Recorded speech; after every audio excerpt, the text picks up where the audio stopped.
Welcome to Legislation Explanation. Today's date is Sunday, December 31st, 2023. On December 28th, Maine became the second state to disqualify Donald Trump from their primary ballot. But what exactly does that mean, and what is their reasoning for doing so? First off, what is a primary election? Primary elections are used by political parties, like the Republican and Democratic parties, in various states to determine who will be the party's nominee in the general election.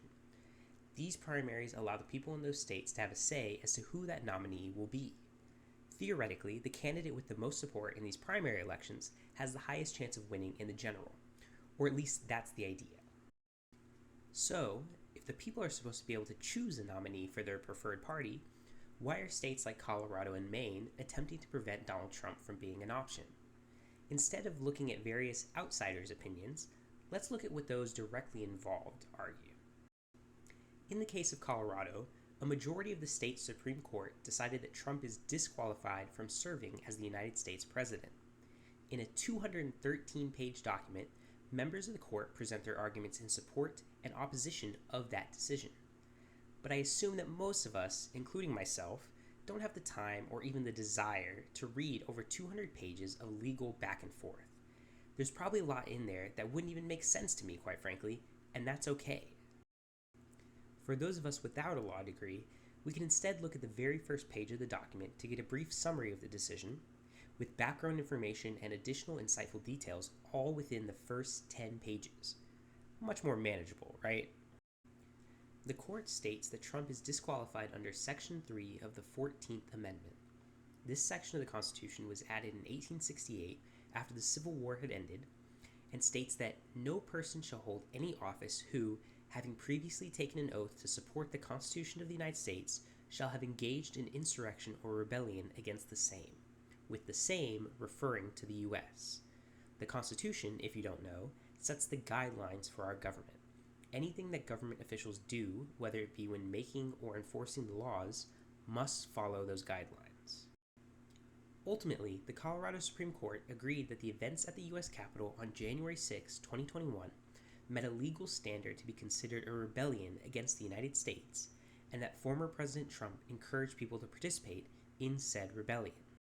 In terms of how this decision affects the state's primary election, the court says that it would be wrongful for Colorado's Secretary of State, the individual that supervises state elections, to include Trump on the ballot, with an important stipulation that we will discuss later.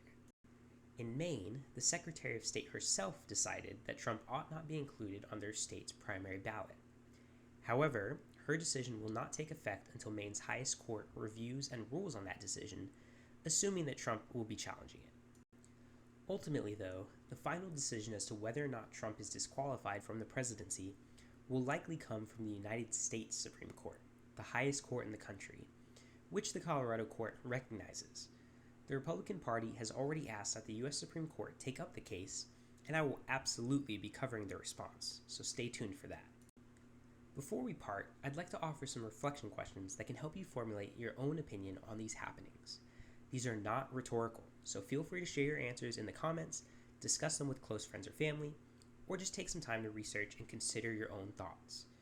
Always remember, it's okay to say, "I don't know," and it's far better to be honest about that than to repeat what someone else has to say without thinking for yourself. Question 1.